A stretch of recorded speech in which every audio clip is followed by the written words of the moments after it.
Boa noite, tudo bem com vocês?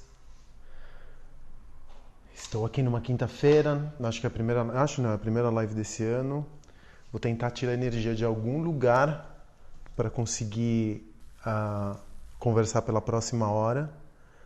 A ideia é ficar aqui com vocês pela próxima hora e vou dividir esse conteúdo em duas sessões de meia hora.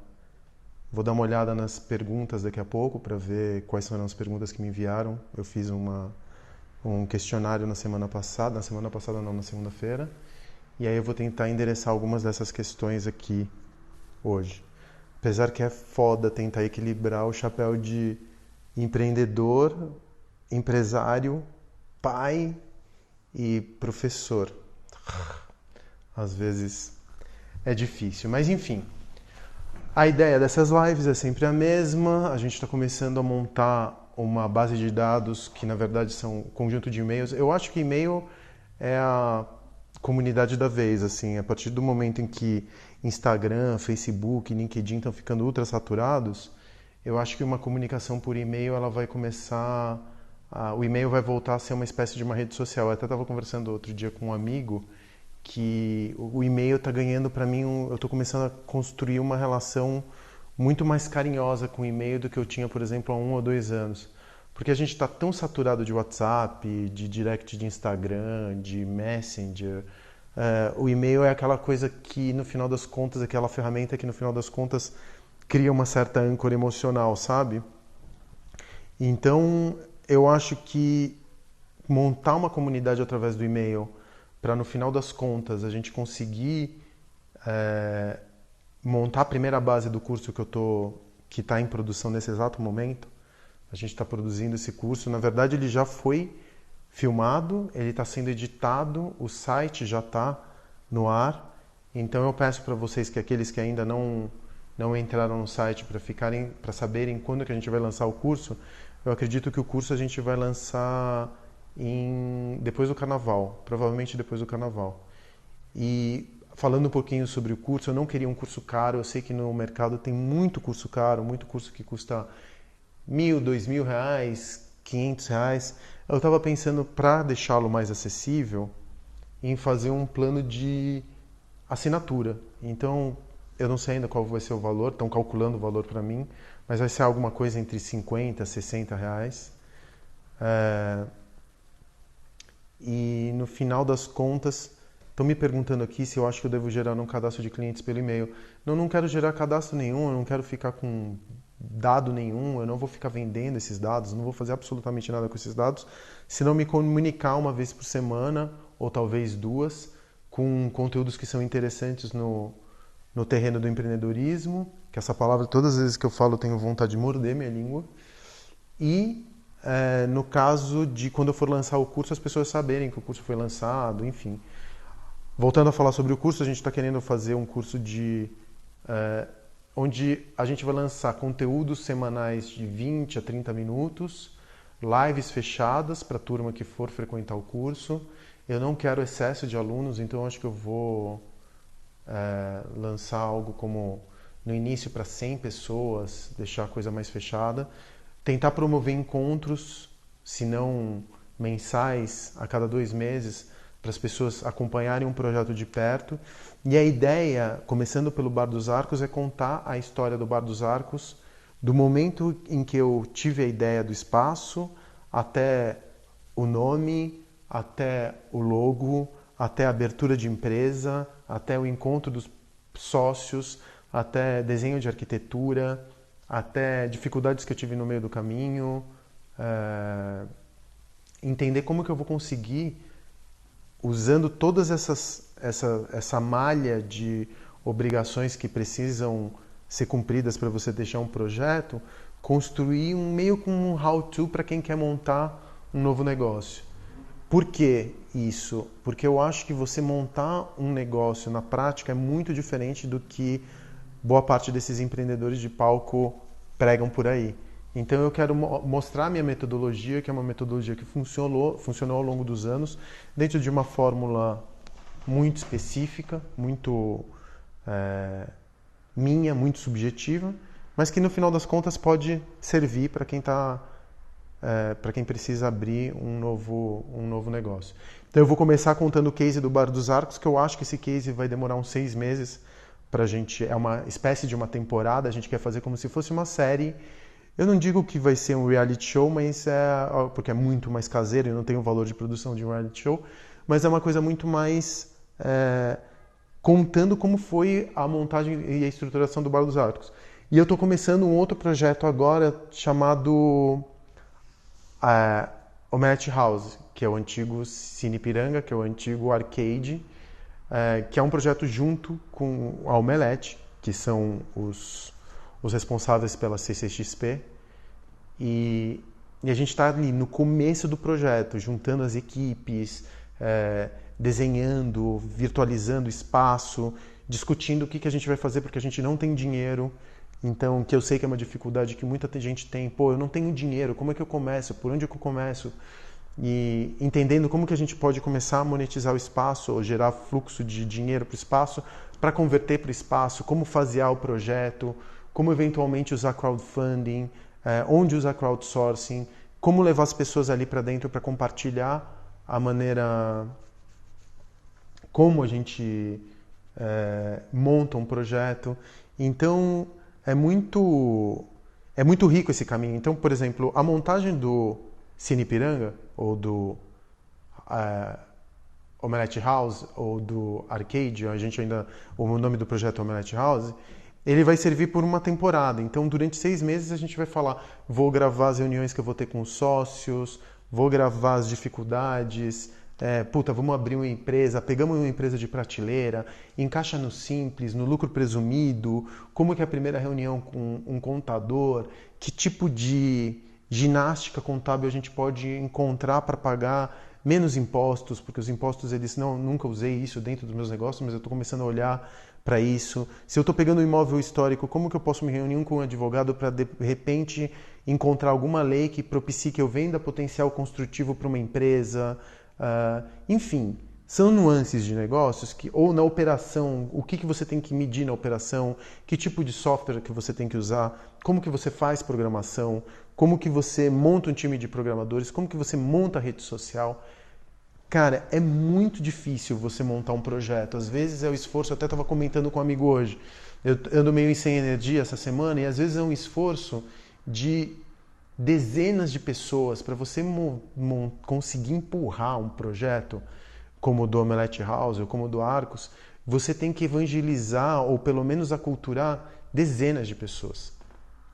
Para isso acontecer, uma quantidade de explosão de energia que você tem que ter para que tudo entre em compasso e que as pessoas estejam no mesmo ritmo, que o que se chama, nas grandes corporações, se chama de cultura de empresa, é muito grande. E aí eu estava falando, eu tenho que começar o projeto, apesar dele já estar sendo especulado há bastante tempo, e da onde que eu vou tirar energia? Eu tenho que começar, eu não digo a evangelizar, porque é uma palavra que eu não gosto, mas eu tenho que começar a construir ele na cabeça das pessoas. Tenho que começar a construir ele no desejo, na cultura. Enfim, é um projeto, é um negócio de muita demanda energética. E então, a gente vai gravar toda essa... Desculpem aqui porque eu estou procurando as perguntas. A gente vai gravar esses primeiros esforços de montagem de um projeto para quem está pensando num projeto numa escala maior ou menor, ou está pensando em montar um projeto que às vezes é completamente diferente do ramo do entretenimento, sei lá, na indústria, B2B. Mas eu tenho certeza que o entretenimento hoje ele não é uma indústria, ele é um modo de existência. Tudo você faz com entretenimento. Você educa com entretenimento, você faz política com entretenimento, você... O entretenimento é uma espécie de uma ferramenta que se aplica a quase tudo. Então, eu acho que o que o entretenimento me ensinou, muita gente me pergunta, mas é só se eu for abrir bar e restaurante? Não, serve para qualquer tipo de negócio. Entretenimento é o ar que a gente respira hoje, nessa sociedade que a gente vive, nesse tempo que a gente vive, nesse tempo histórico, é o ar que a gente respira. Tudo a gente faz com entretenimento. Então, um business, um negócio dentro do campo do entretenimento, eu acho que ele tem a ensinar a todos os campos de indústria, criação, tudo que você for fazer, eu acho que se você fizer com entretenimento, você tem, ou usando ferramentas de entretenimento, você tem uma maior chance de ser bem sucedido, tá?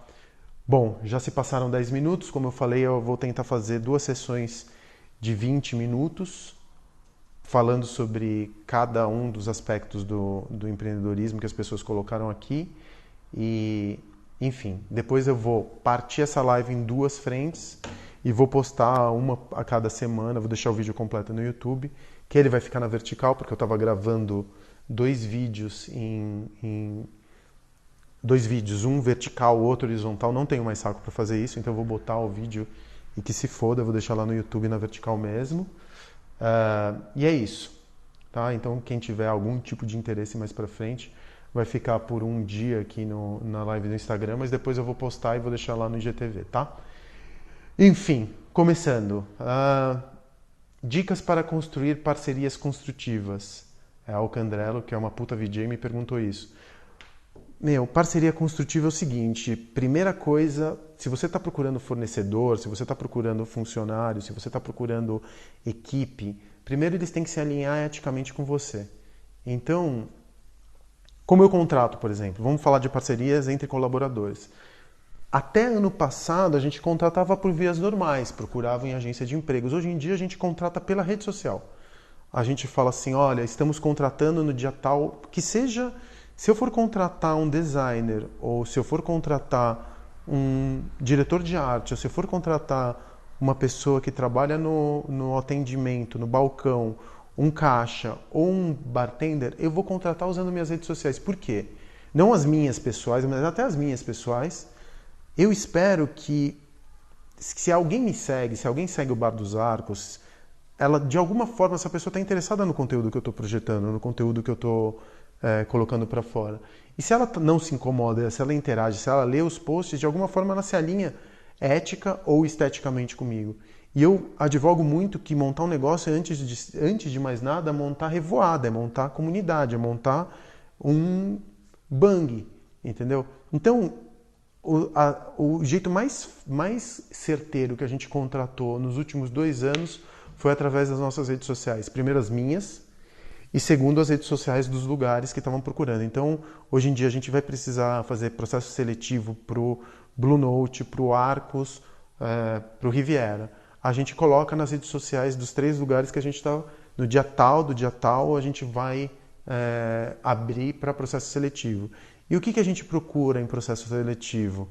A gente procura pessoas que se alinhem, primeiro, esteticamente e eticamente.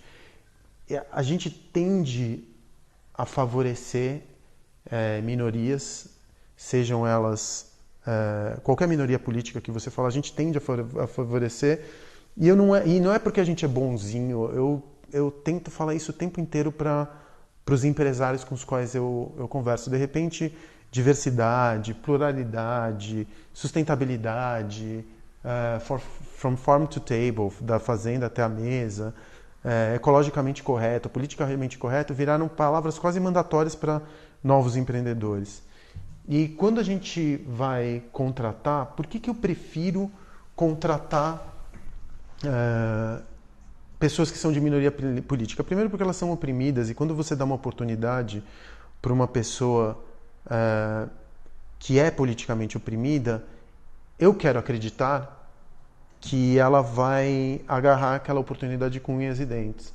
Então, você ter diversidade dentro do seu quadro de funcionários é bom para o negócio.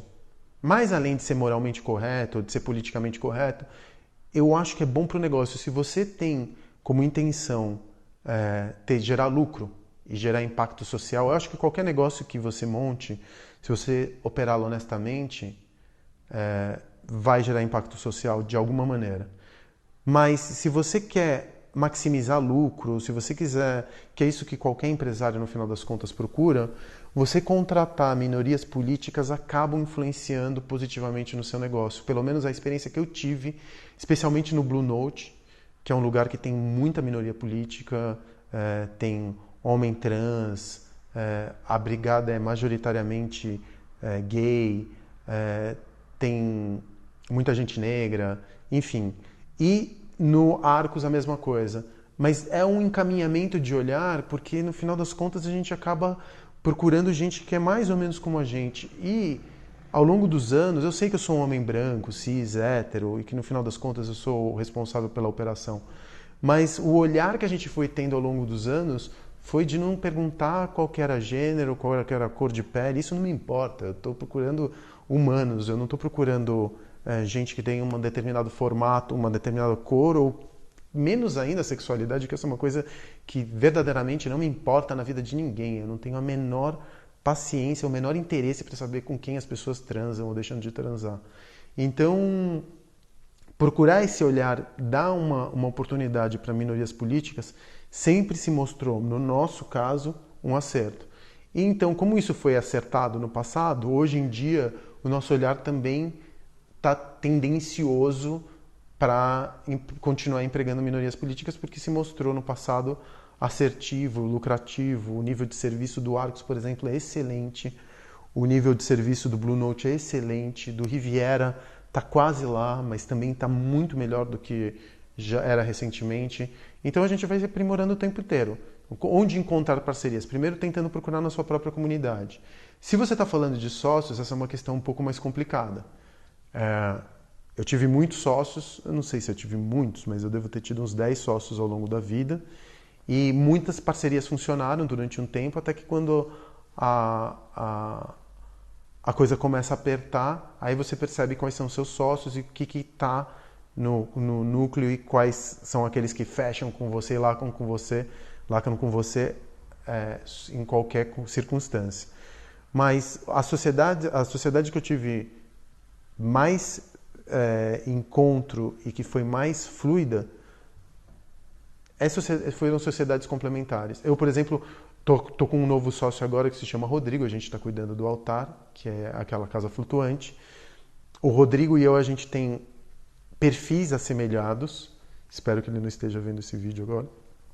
A gente tem perfis assemelhados, só que às vezes um entra no negócio do outro. Quando a gente entra no negócio do outro, a gente começa a ter pequenos atritos. E é normal esses pequenos atritos, assim, logo no começo da operação. Mas eu falo para ele, Rodrigo, me entrega um KPI.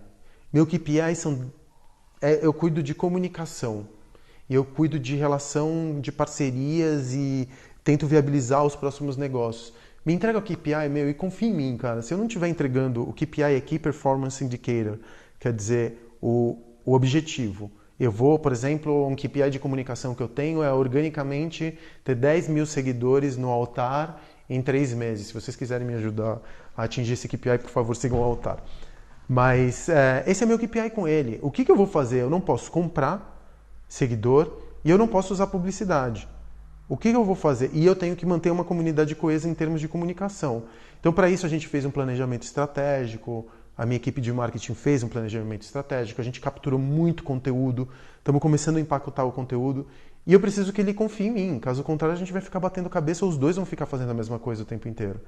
Então, é normal agora, no começo de uma relação, onde você não conhece muito seu sócio, que existam pequenos atritos, mas que você crie, é tipo um pacto de qualquer relação que você vai fazer. Olha, eu não me importo que você faça o que for, mas não me faz de bobo. Ou não.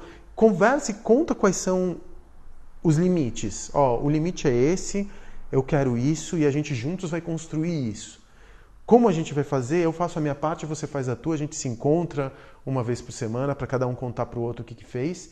E beleza, vamos aí, vamos fazer juntos. Corre do teu lado, eu corro do meu e juntos a gente faz mais. Então é normal, ele é um cara muito criativo, eu também tenho um lado criativo bastante preeminente. Então no final das contas a gente acaba encontrando pontos de atrito. Mas o melhor tipo de sociedade que eu já encontrei até hoje funciona na base da complementariedade. Eu não me meto naquilo que os caras fazem e eles não se metem naquilo que eu faço. Cada um tem um KPI, a gente se encontra e se atualiza com relação ao andamento dos goals que cada um colocou para o outro. Então, por exemplo, minha sociedade no Arcos é com os caras da Fábrica de Bares, que é um conjunto, que é uma empresa que tem dezenas de operações de bares, inclusive o Bar Brahma. Cara, a minha sociedade com eles é super frutífera. Eles sabem muito bem fazer operação. Eu sei fazer marca, comunicação e sei desenhar projeto e novos negócios. E eu não gosto de ver planilha de Excel. Eu poderia fazer, eu sou engenheiro, só que eu não consigo cuidar de tudo. Eu não consigo cuidar da retaguarda e da linha de frente. Então a gente tem que se complementar, cara. Eu estou ali correndo, procurando patrocínio, resolvendo crise institucional, comandando a equipe de marketing, desenhando planejamento estratégico. Eu me lembro que quando eu comecei o Arcos há um ano, eu tinha uma meta super audaciosa de comunicação. Eu falei, cara, eu coloquei isso num planejamento estratégico do Arcos, eu quero 100 mil seguidores em um ano. E os 100 mil seguidores, eles não foram aleatórios, eles foram 100 mil seguidores, porque não é que eu queria 200 mil, eu queria 100 mil. E eu não quero mais de 100 mil. Por quê? Porque 100 mil seguidores, com uma taxa de engajamento de 4%, eu converso com 4 mil pessoas em qualquer dia que eu poste. Se eu contar que 1% dessas 4 mil pessoas, que é uma taxa que em eventos de quebra é muito, muito alta, se eu contar que 1% dessas pessoas apareçam no Arcos porque leram ou interagiram sobre o Arcos naquele determinado dia, eu tenho metade do meu salão preenchido, porque eu tenho aproximadamente 120 lugares, um terço do meu salão, mas eu acho que isso daí já é suficiente. Então eu não queria, o meu KPI era de 100 mil seguidores. Um ano depois eu estou com 98,5 mil, nunca comprei um seguidor, nunca fiz absolutamente nada, só com conteúdo. O case do Bar dos Arcos virou, para mim, um dos cases mais legais que existem de comunicação. Quem segue o Bar dos Arcos muitas vezes falou, caralho, vocês fazem isso muito bem. Tem uma engenharia por trás do case do Bar dos Arcos que é fodida e que eu vou explorar inclusive isso no curso que eu vou dar, mas que faz todo sentido, tá tudo resolvendo problema, tá conectado com o espírito do tempo, tá falando de coisas que são importantes para a nossa audiência, a gente conhece a nossa audiência. Por exemplo, eu sei que a audiência do Arcos é majoritariamente feminina. Por quê? Porque lá atrás eu identifiquei... Não, eu vou falar sobre o altar. O altar é um caso mais fresco. A gente começou o altar e aí eu não sabia... Bom, com quem que eu estou falando? Eu estou falando tudo bem comigo. Altar, para quem não sabe, é uma casa, que é uma casa flutuante, que eu construí, eu desenhei a casa junto com o Rodrigo, e a gente começou essa casa porque eu estava resolvendo um problema meu. Eu tenho medo do apocalipse. É uma paranoia minha. Eu tenho até vergonha de falar sobre esse assunto, mas é uma noia minha e cada um que tem as suas noias. Eu tenho noia do apocalipse, então eu queria construir uma casa. Eu entro em comunidade prepper, que são aquelas pessoas que estão se preparando para o apocalipse. É uma espécie de uma subcultura de internet, apesar de não existir subcultura, essa palavra é torta. Mas é uma cultura de nicho de internet e aí eu queria construir uma casa autossuficiente. Rodrigo me chamou, falei, vamos construir uma casa autossuficiente. Montamos uma casa autossuficiente. Eu dei o nome para casa de altar, porque tinha 5 letras e porque eu acho que pelos próximos anos a gente vai começar a querer se livrar do excesso de conexão. Então eu falei, vamos construir um espaço com muita tecnologia, mas usar a tecnologia para se desconectar da tecnologia vulgar, do WhatsApp, do Instagram, do e-mail, que imagino que muita gente já está saturada desse excesso de comunicação, e para se conectar com a tua ideia de Deus, seja, eu sou agnóstico, então para mim a ideia de Deus, ela está dentro de mim, eu volto para dentro de mim quando eu penso num lugar onde Deus existe, mas pode ser a natureza, pode ser a meditação, pode ser rezar para o Deus cristão, para Buda, para quem você quiser meditar, sei lá. Cada um tem uma ideia diferente de Deus, mas para isso você precisa se desconectar do entorno. A partir do momento que eu dei o nome, que eu dei o primeiro modelamento do negócio, o Rodrigo levou, junto comigo, essa casa para uma represa. A gente botou a casa no meio da represa, a gente começou a perceber que aquela casa no meio da represa era simbólica. Por quê? Nada pode ser mais autônomo do que a gente prova que a casa é autossuficiente, autônoma, se ela está flutuando no meio de uma represa, certo? Então isso é muito legal, porque numa imagem eu consigo falar, essa casa flutua, logo é autônoma. Lógico que isso também gera dúvidas, do tipo, vocês cagam na represa? O que acontece com o esgoto? É óbvio que a gente não vai jogar dejeto sólido no meio de uma represa, então tem um sistema de tratamento italiano super refinado, que trata o esgoto, é uma usina de tratamento de esgoto dentro da própria casa. circuito fechado, enfim, uma tecnologia muito apurada. E, bom, beleza. Aí a gente construiu a casinha, só que eu não sabia, eu comecei a construir o altar, era um projeto pequenininho, uma casinha no meio de uma empresa. Aí, de repente, a gente começou a pensar, cara, se a gente conseguiu colocar uma casa no meio de uma represa, isso significa que essa casa pode ficar no pico de uma montanha, no meio de uma ilha, ou em qualquer lugar onde não chegue energia elétrica, esgoto e água. Ou seja, a gente pode desenvolver áreas que não foram desenvolvidas ainda que não foram loteadas ou que não foram transformadas em valor, em real estate. Então a gente pode chegar, por exemplo, numa fazenda que tem uma área de floresta ainda preservada e a gente pode botar essa casinha numa clareira natural no meio dessa floresta porque não vai precisar chegar energia elétrica. Eu estou supondo aqui, eu não sei se isso seria possível. Estou supondo. E aí, no final das contas, a gente começou a falar, porra, então isso quer dizer que a gente consegue explorar terra livre. Se a gente consegue explorar terra livre, a gente pode construir, por exemplo, um hotel descentralizado. Então agora o projeto que era de uma casinha está virando de um hotel descentralizado que vai ocupar áreas em diversas partes do país, que são muito próximas da natureza, até 1h30 de uma megalópole, e que vai permitir que você se desconecte. Tá, mas aí a gente vai começar a fazer uma operação de timeshare aqui em cima. Então o negócio ele começa de um jeito, mas ele vai se transformando em outros ao longo do tempo. E comunicação, eu falava, pô, para quem que eu vou comunicar isso? Eu não sei quem que aluga o Airbnb, assim, uma experiência como essa. É homem, é mulher, é jovem, sou eu, é gente na minha idade como eu, branco, como que eu faço isso? Aí eu fiz um teste. Falei, tá, eu vou construir um modelo na minha cabeça de uma pessoa que eu acho que vai alugar essa casa no Airbnb. Aí eu pensei naquela mulher que tem entre 30 e 50 anos, que tem um relacionamento estável, que ama seu marido, que teve um filho, que é casada provavelmente com um homem preguiçoso e ela quer reacender a sua relação. Eu estou construindo uma personagem, mas essa personagem ela acaba tendo inúmeras versões dela. Então eu estou falando, pô, são mulheres que querem se reconectar com seus cônjuges, com seus namorados e precisam tirar o cara da frente da TV, ou tirar o cara da frente do celular, ou tirar o cara da frente dos amigos. É ela que vai procurar essa casa pela primeira vez. É ela que vai querer garantir um final de semana de experiência absoluta junto com o seu namorado, com o seu marido. Fiz um teste. Aí eu cheguei lá no Instagram, dei uma ultra segmentada, falei, então tá, eu vou procurar mulheres entre 30 e 45 anos que tenham curtido alguma loja de sex toys, supondo.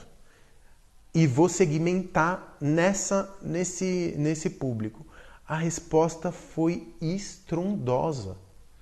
E a gente começou a perceber, olhando para os bookings que tinham acontecido no altar, que 100% dos bookings, 95% dos bookings eram feitos por mulheres, exatamente na descrição que eu tinha tido. Quando eu descobri isso, o que eu fiz? A voz do altar começou a mudar para falar com essa mulher, então é uma voz feminina. Eu tenho que começar. É muito louco porque você montar uma conta no Instagram, você construir um produto, de uma determinada forma você construir um Frankenstein, é você soprar vida dentro de uma forma de barro. É muito doido isso, porque você tem que humanizar a conta, você tem que deixá-la o mais próximo do humano. É como se você começasse a moldar a conta para ela começar a falar por conta própria. Por quê? Porque a partir do momento que você humaniza a conta, ela se conecta com o outro. Quando ela se conecta com o outro, ela facilita a venda. Não é só contar historinha e narrativa, porque o storytelling também já está cansadíssimo. O negócio é como você começa a dar forma para aquela situação amorfa e digital que não tinha personalidade, que era só uma conta que tentava te vender uma casa, e como você consegue transformar isso num ser. Não é um humano, mas é um ser. Eu tenho uma experiência muito foda de ser, eu vou falar sobre isso rapidinho. A minha filha não larga um bicho de pelúcia chamado cappuccino. E o cappuccino é um bicho de pelúcia que virou uma âncora emocional dela. Ela não consegue ficar Um segundo longe do cappuccino. O cappuccino faz tudo. Toma banho, vai em todos os rolês, vai na escola, faz o diabo com ela. E é muito louco, porque o cappuccino, um determinado dia, eu olhei para minha filha e eu comecei a ficar dependente do cappuccino. Eu começo a ficar ansioso se eu não estou vendo o cappuccino. A gente dorme junto à noite, e eu falei isso para ela outro dia. Quando ela dorme e larga o cappuccino, eu pego o cappuccino para mim e eu durmo com o cappuccino. É uma coisa muito doida de eu dormir abraçado com o bicho de pelúcia dela. Eu peço para ela, o dia que você não quiser mais o cappuccino, dá o cappuccino para mim. Eu fico pensando que o dia que ela ficar mais madura, eu vou colocar o cappuccino numa redoma de cristal. O cappuccino virou um ser. Então, ele não é mais um objeto inanimado porque a gente soprou vida, a gente soprou intenção, a gente soprou insegurança, a gente soprou medo, a gente soprou felicidade dentro desse ser. Uma conta de Instagram, e guardadas as devidas proporções, ou a conta onde você for digitalizar a tua comunicação, ela segue o mesmo tipo de ideia. Será que parou essa live? Tem alguém aí? Acabou? Alguém pode comentar alguma coisa, por favor? Acho que travou. Putz. Ah, não. Obrigado. Voltou. Eu fiquei com medo que tivesse travado. Voltou agora, gente? Ah, beleza. Então, no final das contas, uma conta de Instagram... Mas agora voltou. Voltou agora. Uma conta de Instagram, ele acaba virando um ser. Eu não sei se vocês todos pegaram, eu estava falando que o cappuccino, que é o bicho de pelúcia da minha filha, ele virou um ser. Então, porque a gente soprou intenção, porque a gente soprou medo, porque a gente soprou insegurança. Eu comecei a ficar inseguro quando eu não conseguia mais enxergar o cappuccino. Então, ele transcende. Pô, gente, justo na parte do cappuccino começa a travar. Deixa eu ver se eu abrindo a porta aqui melhora um pouco. Voltou já? Ai, que ódio. Internet dos infernos.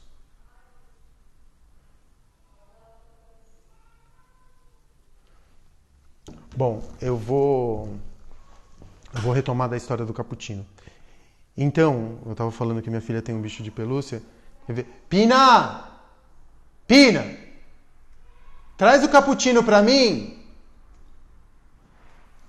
Aí... Ai, travou de novo. Tô aqui em cima. Oi, tô aqui no quarto. Porque eu tô falando do cappuccino aqui num negócio de uma live. Vem ver. Deixa eu só mostrar o cappuccino, porque aí a gente...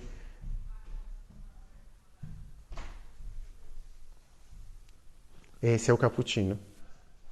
Eu tava falando de como o cappuccino virou um ser. Lembra que a gente conversou sobre o cappuccino ser um ser? E então, o cappuccino... Vocês lembram quando eu te contei também que quando você dorme eu pego o cappuccino pra mim? Então, agora, por exemplo, o cappuccino tinha sumido. Quando a gente pega... Quando o cappuccino sumiu, o que aconteceu? Eu comecei a chorar desesperadamente. Desesperadamente. Eu fiquei preocupado, eu comecei a procurar o cappuccino, fiquei bravo, cadê o cappuccino, cadê o cappuccino? Então o cappuccino virou... ele é bicho de pelúcia, não é? Ele é um ser. Vai lá brincar com a tia Nixon. Cuidado com o copo. A mamãe também fez live. Eu sei. E aí...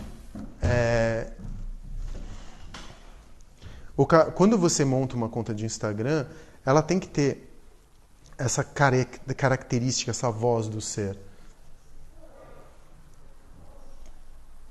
Voltou? Tá aí? Ai, que saco. Bom, enfim. Desculpa, gente, pelo problema técnico. Minha internet é uma bosta, grande parte das vezes. Então, enfim, no projeto do altar, eu tenho que construir essa voz. Quando eu descobri que a gente estava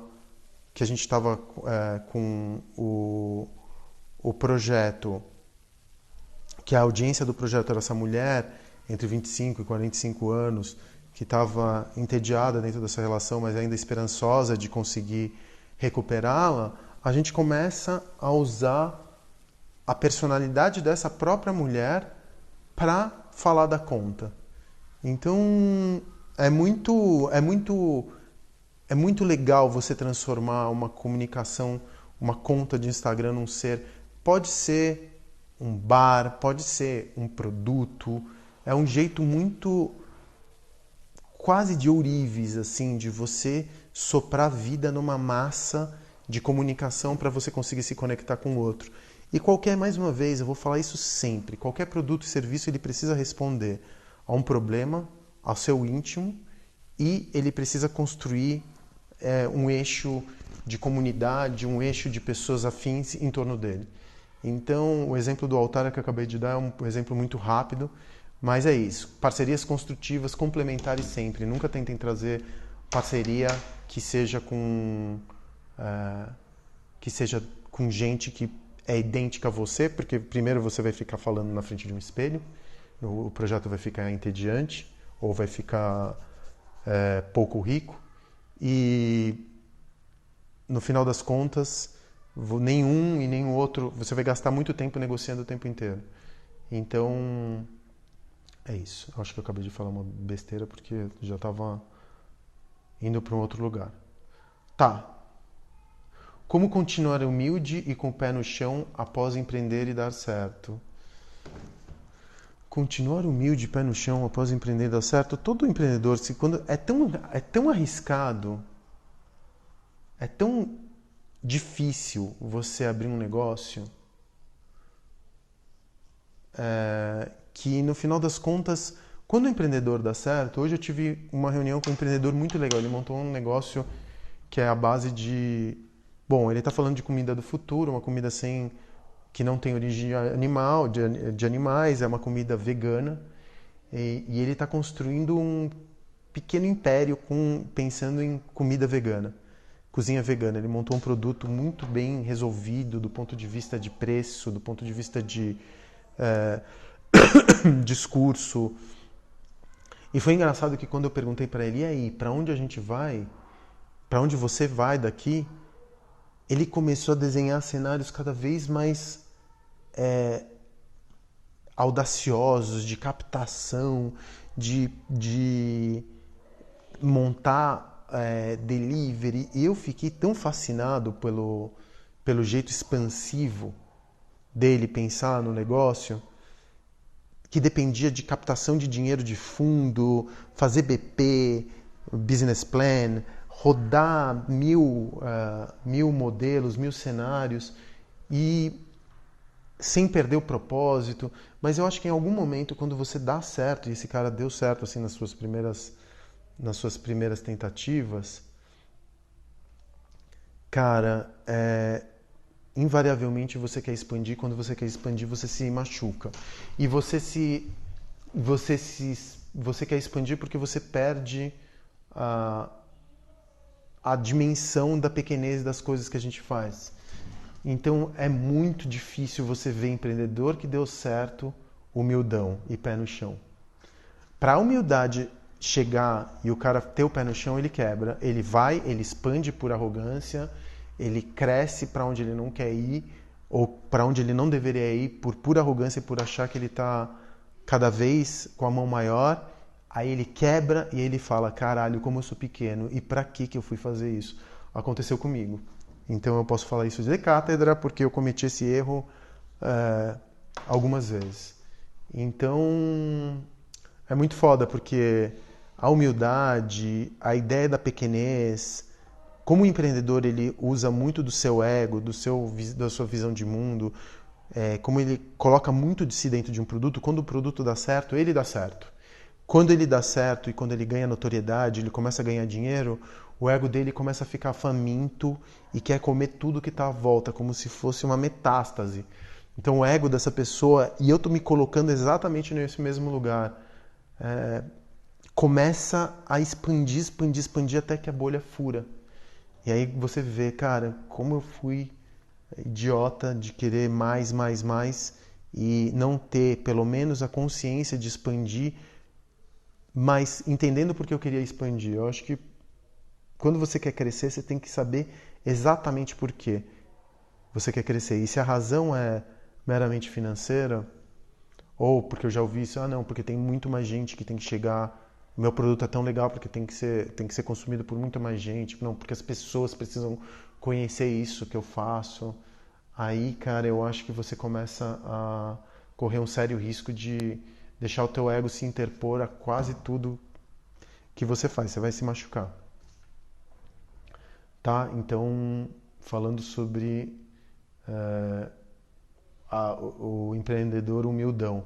O empreendedor humildão é aquele que está começando, se ele tem o pé no chão e se ele é um empreendedor que tá centrado, ou então é um empreendedor que quebrou. Não existe um empreendedor humildão que deu certo.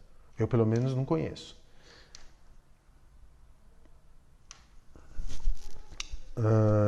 Intraempreendedorismo. O que é o intraempreendedorismo? É quando você começa a empreender dentro de corporações. Muito difícil. Eu não conheço. O que acontece? As pessoas falam muito em intraempreendedorismo. Não, porque eu vou estar dentro de uma empresa e vou empreender dentro da minha empresa. O empreendedorismo é uma atividade de muito risco, mas se você acertar, você também tem ganhos proporcionais ao risco que você correu, tá? Então eu como empreendedor, eu vou pegar 100 mil reais e vou apostar num negócio, vou desenhar um negócio. O negócio deu certo, ótimo. O negócio deu errado, responsabilidade minha. A recompensa é proporcional ao risco que eu corro, tá? Dentro de uma corporação, qualquer funcionário, empregado, o objetivo final dele é construir a sua própria carreira. O objetivo final dele é jogar o jogo corporativo. O objetivo final dele é não ser demitido. Porque, enfim, hoje em dia é muito, muito difícil você conseguir se manter no emprego, especialmente se você tiver um bom nível salarial. O objetivo dele é continuar no emprego depois dos 40 anos. Então, qualquer tentativa de correr risco que ele tenha, ele não vai ser recompensado. Se ele errar dentro de uma corporação, muito provavelmente ele vai ser demitido. Se ele acertar muito dentro de uma corporação, provavelmente os louros vão ser do chefe dele, não dele. Ou ele vai receber um tapinha nas costas. Então, por que uma pessoa inovaria ou empreenderia dentro de uma corporação? É quase impossível encontrar isso, não existe razão para um motivo. Então, todas as vezes que falam intraempreendedorismo, eu reviro os olhos, faço olho branco e falo, tá. É só uma palavrinha de ordem dentro das corporações, porque elas olham para o empreendedorismo como uma força vital, uma energia vital, que elas não têm porque elas se perdem nos seus processos burocráticos.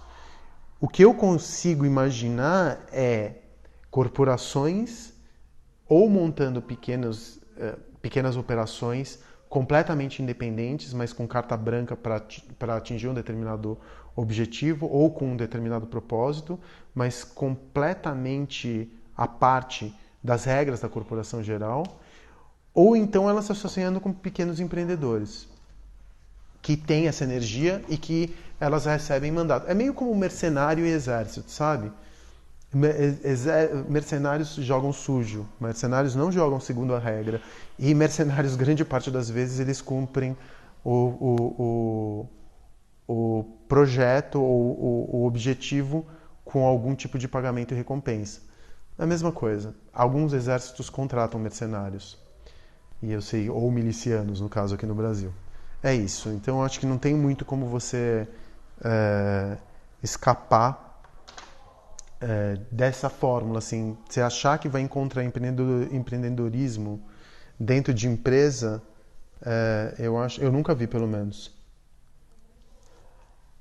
A Ellen está falando, nossa, que eu discordo super dentro das novas formas de trabalho, acho que tem sim espaço para esse gás.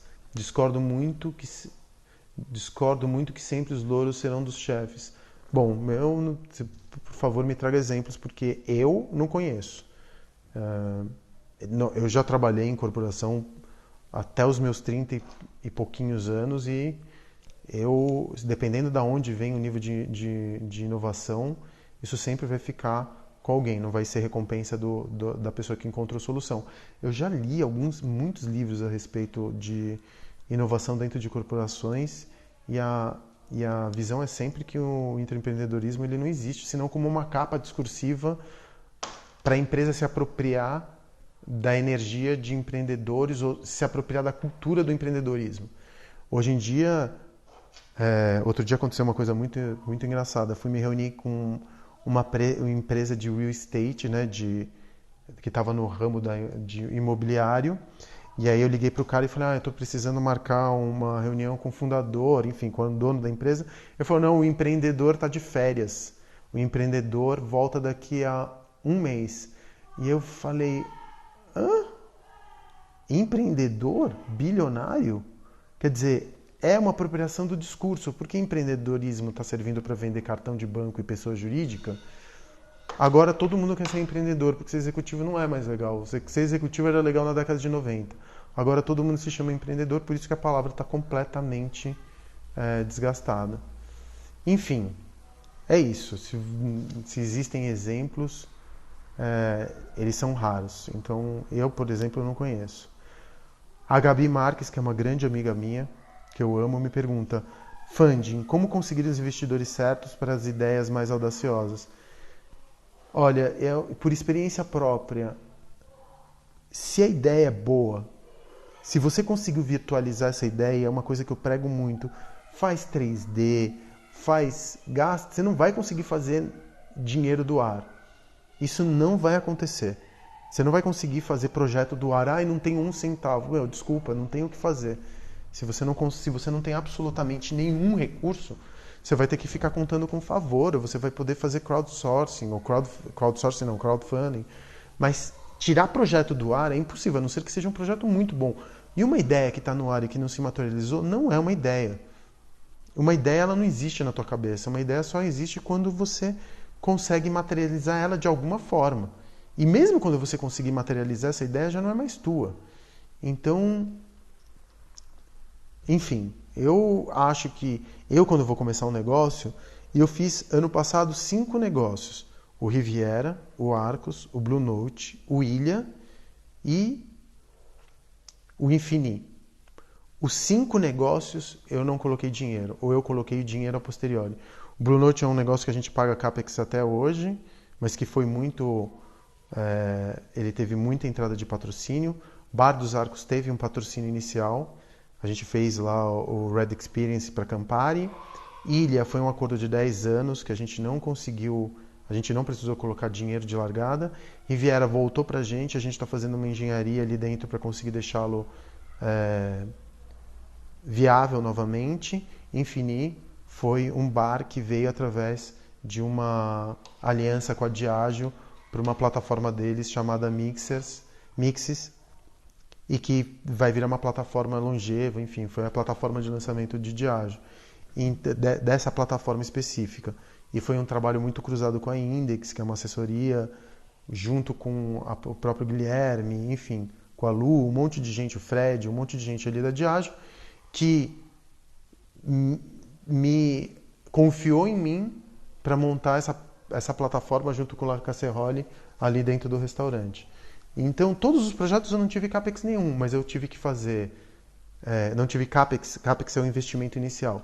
Mas eu fiz 3D, eu fiz maquete, eu fiz planejamento estratégico, eu conseguia conversar com as pessoas certas para mostrar o projeto. Então, é um trabalho meio de falar sobre o projeto e construir tua reputação. Se eu não tivesse montado, sei lá, 20 projetos ao longo dos últimos 15 anos, eu provavelmente não conseguiria acessar as pessoas, elas não me ouviriam, ou o risco delas. É tudo uma questão de risco, gente. É isso que a gente faz na vida, administrar risco. Se você tem... se você tá... Só um instantinho. Pina! Fala um pouquinho mais baixo, por favor. Desculpa. Se você está no plano do risco, quando você está montando um negócio, você precisa diminuir o risco que você está colocando dentro do negócio. É isso, administração de risco. O diretor de marketing, o VP de marketing, ele está fazendo a mesma coisa, ele tem que diminuir o risco dele, porque se ele aposta em você e você foge com dinheiro para o Uruguai ou não cumpre com aquilo que foi prometido, o cara está ferrado. O cara vai perder o trampo dele. Foi uma enorme confiança de Ágio ter me deixado fazer aquilo que eu tinha me proposto a fazer lá no Infini. Então, junto com a Index também.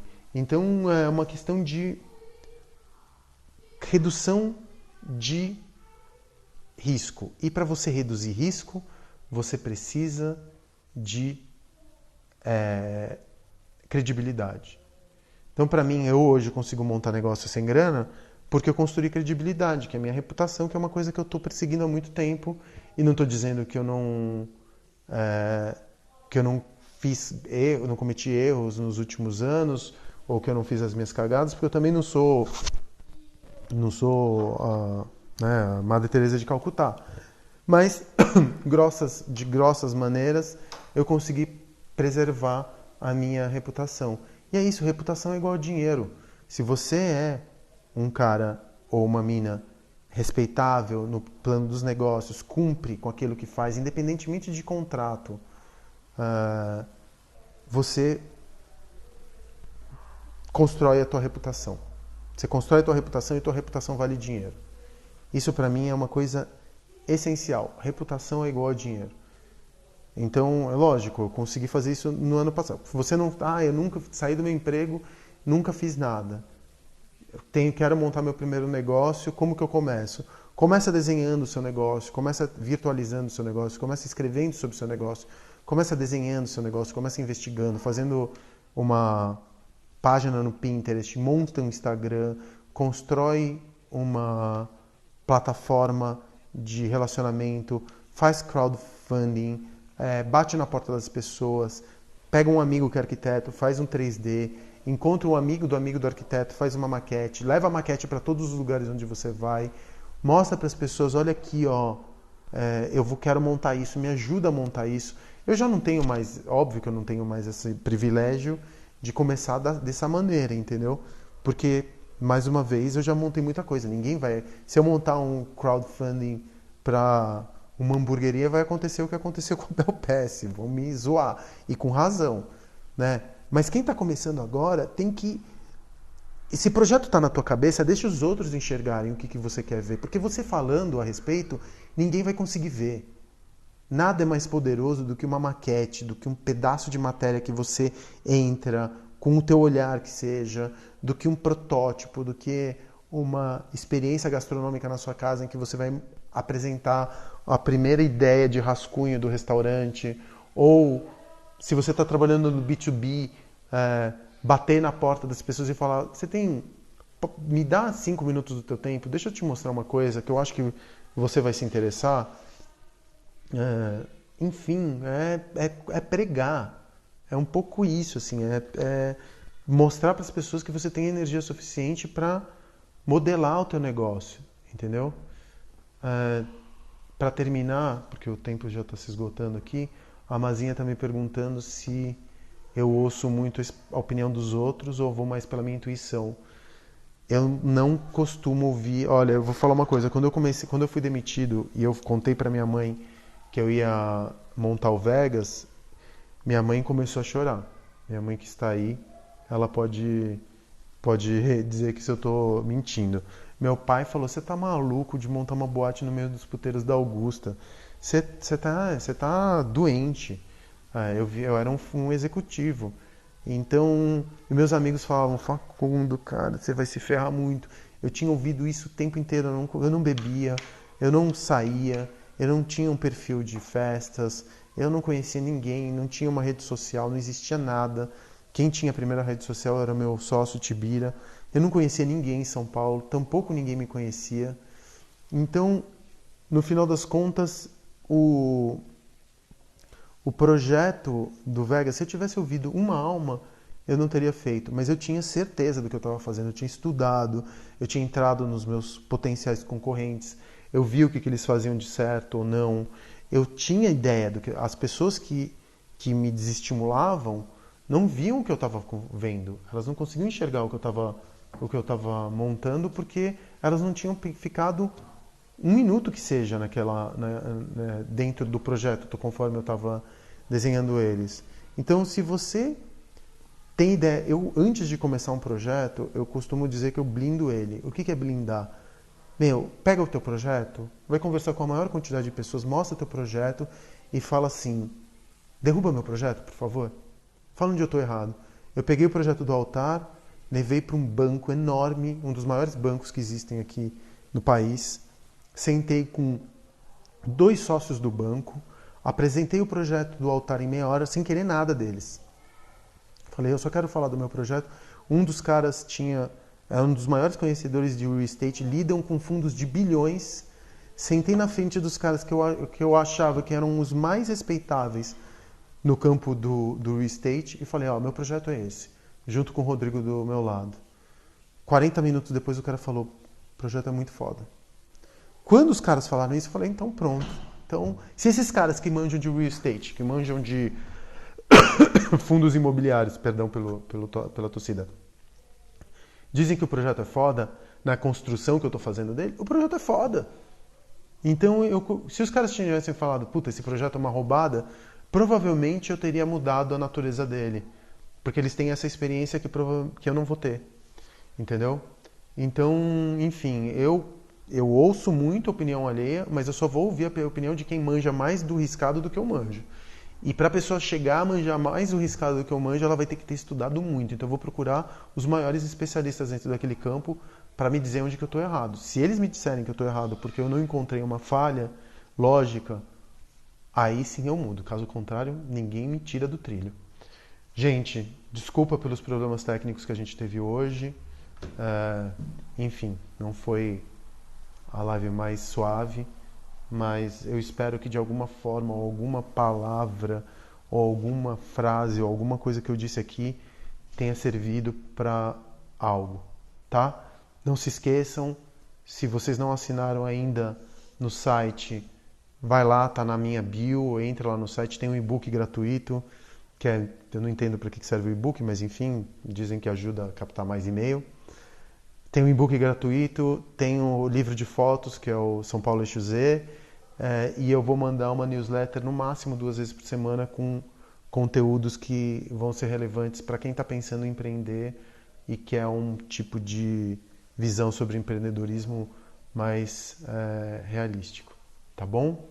É isso, gente. Obrigado mesmo pelo tempo de vocês. Acho que a maior coisa que você pode ceder para alguém é tempo.